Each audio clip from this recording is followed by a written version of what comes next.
Hi hello నమస్తే అందరికీ. నేను మీ వెంకట్. దువ్వాడ శ్రీను గారి పరిస్థితి చూస్తుంటే ఒక సామెత గుర్తొస్తూ ఉంది. అదేంటంటే పిట్టపోరు పిల్లి తీర్చినంట అన్నట్లుగా అయింది. ఇప్పుడు ఆయన భార్య మరి ఇద్దరి మధ్య జరిగినటువంటి వివాదం, మధ్యలో మూడో వ్యక్తిగా వచ్చినటువంటి ఆ దివ్యల మాధురి అనే వీళ్ళ ముగ్గురు మధ్య నడిచినటువంటి ఈ నాటకం అంతా కూడా ఒక రకమైన డ్రామా, సీరియల్స్లో జరిగినటువంటి డ్రామా. అంటే దువ్వాడ శ్రీనివాస్ ఆయన ఎమ్మెల్సీ, వైసీపీ పార్టీ ఎమ్మెల్సీ కావడం వల్లే రాజకీయ వ్యక్తి కావడం, రాజకీయానికి సంబంధించిన వ్యక్తి అయి ఉండడం, మరి అలాగే ఆయన సతీమణి వాణి గారు కూడా వైసీపీ పార్టీ జడ్పీటీసీ ఇది అయి ఉండడం, మొత్తం రాజకీయం ఉంది కాబట్టే రాజకీయానికి సంబంధించిన వ్యక్తి జీవితం మరి అది కుటుంబ జీవితం అయినప్పటికి కూడా అది మరి తెలుగు నాట ఇప్పుడు ఒక పెద్ద మీడియాకి కావాల్సినటువంటి ఒక వస్తువుగా అయింది. అంటే మరి ప్రజలకి టెక్కల నియోజకవర్గ ప్రజలకి బాధితయుతంగా ఉండాల్సినటువంటి ఒక ప్రజాప్రతినిధి తన కుటుంబాన్ని చక్కదిద్దుకోలేక, మరి ఇద్దరు ఆడబిడ్డలు ఉన్నారు, ఆల్రెడీ పెద్దమ్మాయికి వివాహం అయింది, మరి భార్య, ఇట్లా అంటే ఒక బాధ్యత అంటూ ఉంది. ఇంకా రేపో మాపో పెద్దమ్మాయికి సంతానం కలిగితే తాతగారు అవుతాడు ఈయన దువ్వాడ శ్రీనివాస్. మరి 2010లో తెలుగుదేశంలో జాయిన్ అయ్యి 2014 వరకు ఉన్నాడు. అప్పుడేం జగన్ గారిని తిట్టిండు. ఆ తర్వాత 2014 ఎలక్షన్స్ టైంలో వైసీపీలో జాయిన్ అయ్యి ఇంకా చంద్రబాబు నాయుడిని తిడతాం మొదలుపెట్టారు. మొత్తం మీద 2014 నుంచి ఇప్పటి వరకు 24 అంటే ఓ 10 ఏళ్ల రాజకీయ జీవితం వైసీపీ పార్టీలో దువ్వాడ శ్రీనివాస్ గారిది. మరి రాజకీయంగా ఆయన ఏమిటి అనేది అక్కడ అంటే తిట్టడమే తప్ప రాజకీయంగా ఆయన ఏమి పెద్ద వ్యూహకర్త కాదు, లేదంటే ఒక ఆలోచనాపరుడు కాదు. ఆ కులాల ఈక్వేషన్లో ఆయనకి వచ్చినటువంటి ఒక అవకాశం అది అని చెప్పి మనకు అర్థమవుతా ఉంది. ఎందుకంటే ఆయన మీద కూడా దాదాపు 16-17 కేసులు ఉన్నాయని చెప్పి ఆయన ఒక ఇంటర్వ్యూలో అన్నారు. 7 మర్డర్ కేసులు ఉన్నాయి, ఆరోపణలు ఉన్నాయని ఆయనే అన్నారు.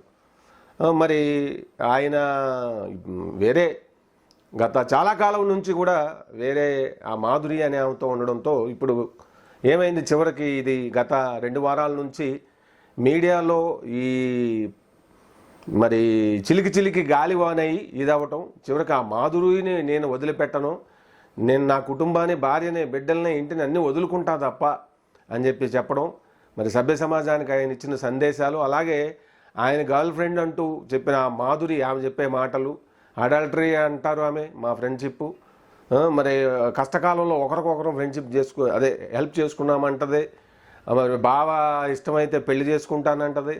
మరి అప్పుడు మళ్ళీ మీడియా ఫోకస్ ఎక్కువయ్యేసరికి కారు ప్రమాదం అయినట్లుగా, సూసైడ్ చేసుకుంటున్నట్లుగా ఒక డ్రామా క్రియేట్ చేసి అదంతా ఒక సింపతిని క్రియేట్ చేసే ప్రయత్నం కూడా జరిగినట్లుగా మనకు తెలుస్తూ ఉంది. దాని వెనక కథా, స్క్రీన్ ప్లే, డైరెక్షన్ అంతా కూడా MLC, YCP party Tekkali MLC Duvvada Srinu గారే అనేది మరి మనకి కనిపిస్తున్నటువంటి పరిస్థితి. మరి ఇప్పుడు మొత్తం మీద మరి ఏమైంది, చివరికి ఇది విపరీతంగా సామాజిక మాధ్యమాల్లో, మీడియాలో చర్చ జరుగుతుండడంతో కుటుంబ వ్యవస్థనే బదనాం చేశాడు, భార్యాబిడ్డల్ని వదిలేశాడు, వేరే గర్ల్ ఫ్రెండ్ అంటూ ఆమె దగ్గర కులుకుతున్నాడు అని చెప్పి మరి సభ్య సమాజం అనుకోవడంతో పార్టీ అది అసలే మరి ఘోరంగా 2019లో ఓడిపోయింది. దానికి తోడు ఇటువంటి వ్యక్తులు ఆ పార్టీలు ఎక్కువగా ఉన్నారనే సంకేతాలు ఆల్రెడీ వెళ్ళినాయి. విజయసాయిరెడ్డి గారు మరి శాంతి, ఒక ఎస్టీ మహిళ జీవితాన్ని ఎట్లా నాశనం చేశాడో మరి ఆల్రెడీ ఆ పార్టీ ఇది వైసీపీ పార్టీలో నాయకులంతా కూడా అంతకుముందు అవంతి శ్రీనివాస్ ఒక మహిళతో మాట్లాడినటువంటి ఆడియో గతంలో ఆయన అధికారంలో ఉన్నప్పుడు లీక్ అయింది. అలాగే మరి అంబటి శ్రీనివాస్ గారు, ఇక ఇట్లా చెప్పుకుంటూ పోతే హిందూపూర్ మాజీ మరి ఎంపీ, వైసీపీ పార్టీ ఎంపీ నగ్నంగా ఒక మహిళతో మాట్లాడుతున్నటువంటి, ఇట్లా ఇటువంటి అనైతిక కార్యక్రమాలకు సంబంధించి అంటే మహిళల పట్ల ఈ పార్టీ నాయకులు ఎట్లుంటారు, ఇటువంటి దౌర్భాగ్యులంతా కూడా వైసీపీ పార్టీయే కేర్ ఆఫ్ అయిందని చెప్పి మరి సభ్య సమాజం భావించడంతో ఎట్టకేలకు దున్నపోతుపైన నీళ్లు పడ్డాయి అన్న చందంగా చివరికి ఆయన్ని టెక్కల నియోజకవర్గపు ఇన్ఛార్జిగా తప్పించారు.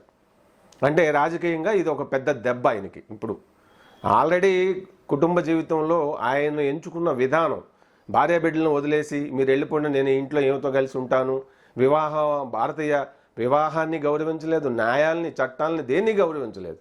భార్యతో విడాకులు తీసుకోకుండానే ఇంకొక ఆమెతో వెళ్ళి ఆమె కూడా అదే పద్ధతిలో ఉండడం. మరి ఆమె ఏంటి చివరికి లబ్ధి పొందింది ఎవరు అంటే, పెట్టపోరు పిల్లి తీర్చినంటే ఈ దువ్వాడ శ్రీను గారు ఆయన సతీమణి వాణి గారు మధ్య జరిగిన ఈ పీకులాట్లో చక్కగా మీడియా ప్రచారం పొందింది కావాల్సినంత, దానికంటే ఎక్కువ. కొన్ని సోషల్ మీడియా ఛానల్స్ అయితే 24 గంటలు లైవ్లు పెట్టేసినాయి ఆమెతో. అలాగే మరి కొంత సింపతి ఏదో గెయిన్ చేసే పరిస్థితి. అంతకుముందు వచ్చిన ఇప్పుడు దువ్వాడ శ్రీను గారి కంటే ఇప్పుడు ఏమకే ఎక్కువ ఆయన గర్ల్ ఫ్రెండ్ అయినటువంటి ఆ మాధురి గారికి ఎక్కువ ప్రచారం వచ్చిందంటే కూడా ఆశ్చర్యం కాదు. ఆమె తెగించిన వాళ్ళకి తెడ్డే లింగం అన్నట్టుగా ఆమె వ్యవహరిస్తూ ఉంది. మరి అటువైపు చివరికి ఏదో మరి ఆ ఇంట్లో నాకు బాగా ఉంది, నాకు 5 చెక్కులు ఇచ్చారు, ఒక్కొక్క చెక్కుకి 50 లక్షలు రాసి ఇచ్చారని చెప్పి మొన్న ఈ మధ్య అవన్నీ కూడా అంటే ప్రజలు నమ్మే పరిస్థితిలో లేరు. అవన్నీ ఆ సచ్చుపుచ్చు ఐడియాలన్నీ ఆయన వెనక నుండి ఇస్తున్నాడు అనేది ప్రజలకు అర్థమైపోతూ ఉంది. మొత్తం మీద ఆ సమస్యని బహిర్గతం చేసుకొని సామరస్యంగా పరిష్కరించుకోకుండా చేయడంతో ఇప్పుడు రాజకీయ జీవితానికే సమాధి తెర పడే అవకాశాలు కనపడతా ఉన్నాయి. ఆల్రెడీ ఇన్ఛార్జి పోయింది. అలాగే ఎమ్మెల్సీ పదవికి కూడా రాజీనామా చేయమనే ఒత్తిడి ఏదో వినపడుతుందనేది పార్టీ వైపు నుంచి, అది కూడా మరి గట్టిగానే వినపడుతుంది. అది కూడా పోతే ఇక ఆయన రాజకీయ జీవితం పూర్తిగా ఇదైపోయినట్టే. ఎందుకంటే మరి భార్యాబిడ్డలను వదిలేసి వేరే ఆమెతో మరి అనైతికంగా మరి ఉంటూ అక్కడే ఉంటా నేను ఒక దశలో మొన్న ఈ మధ్య ఆయన ఇంటర్వ్యూలో కూడా తేల్చి చెప్పారు, నాకు పదవి పోయినా ఏది పోయినా సరే ఇక నేను అక్కడికి వెళ్ళను, నేను ఇక్కడే ఉంటాను, ఏమతోనే ఉంటానని చెప్పి ఆయనే క్లియర్గా చెప్పినటువంటి పరిస్థితి మనం చూడవచ్చు.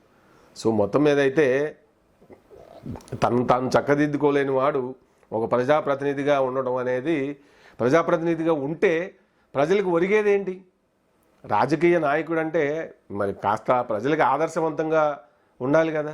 ఆయన నియోజకవర్గంలో జరిగే పంచాయతీలు తీర్చగలిగే స్థాయిలో అయినా ఆయన ఉండాలి కదా. ఇప్పుడు ఆయన పంచాయతీనే ప్రజలు తీర్చే స్థాయికి వచ్చేలాగా చేసుకున్నాడు. బదనాం అయిపోయిందంతా. చివరికి ఇప్పుడు ఇక అంతా గెయిన్ చేసుకున్నది ఎవరు అంటే అటు వీళ్ళ భార్యాభర్తలకి మధ్య సయోధ్య కుదరలేదు, నేను పోనంటే పోనంటున్నాడు. మరి ఆమె వచ్చి నాతో ఉంటే చాలు, మాతో ఉంటే చాలు, ఆయన ఎట్లా తిరిగినా పర్లేదని చెప్పి ఆయన సతీమణి వాణి గారు అంటా ఉన్నారు. నన్ను పోతే చంపేస్తారు అక్కడికి ఏదో రకంగా, మా అన్నంలో మందు పెట్టు ఏదో అని చెప్పి ఈయన అంటా ఉన్నాడు.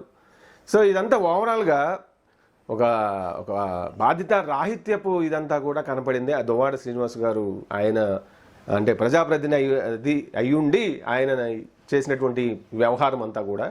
సో ఆమె చేసిన పలు ఆ స్టేట్మెంట్లు కావచ్చు, లైవ్లో ఆవిడిచ్చిన మాటలు, వాళ్ళ సంబంధం గురించి, తర్వాత వాణి గారి గురించి, ఆ పిల్లల గురించి ఆమె చెప్పినవి ఇవన్నీ కూడా ప్రజలు డైజెస్ట్ చేసుకోలేదు అనమాట. ఎందుకంటే వాళ్ళది ఒక సక్రమంగా ఉన్నటువంటి బంధం ఏమో అక్రమంగా వచ్చింది. ఎటు వీలైతే ఎంత రాజకీయం గెయిన్ అయ్యే విధంగా చూసుకుంటుంది, ఆర్థికంగా గెయిన్ అయ్యే విధంగా చూసుకుంటుంది, అన్ని రకాల ఎంత వీలైతే అంత జుర్రుకునే ఆలోచనలు ఆమె చేస్తూ ఉందనేది సభ్య సమాజానికి అర్థమైపోయింది.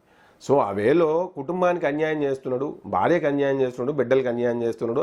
అందులో 2 ఆడబిడ్డల తండ్రి అయ్యి ఉండి, తాత వయసు ఉండి కూడా ఒక బుద్ధి లేదు, జ్ఞానం లేదనేటువంటి ఇదికి సమాజం వచ్చింది.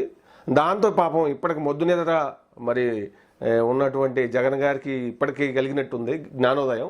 సో కాబట్టి దువ్వాడ శ్రీను గారికి ఒక పెద్ద రాజకీయ పరంగా ఒక పెద్ద ఇది అయినట్టే చెప్పాలి. మరి ఇప్పటికే ఆయనకు మసకబారిపోయింది. ఇక ఆ పదవి ఉంటుందో ఊడుద్దో, ఏదేమైనప్పటికి కూడా ఇదొక పెద్ద లెసను.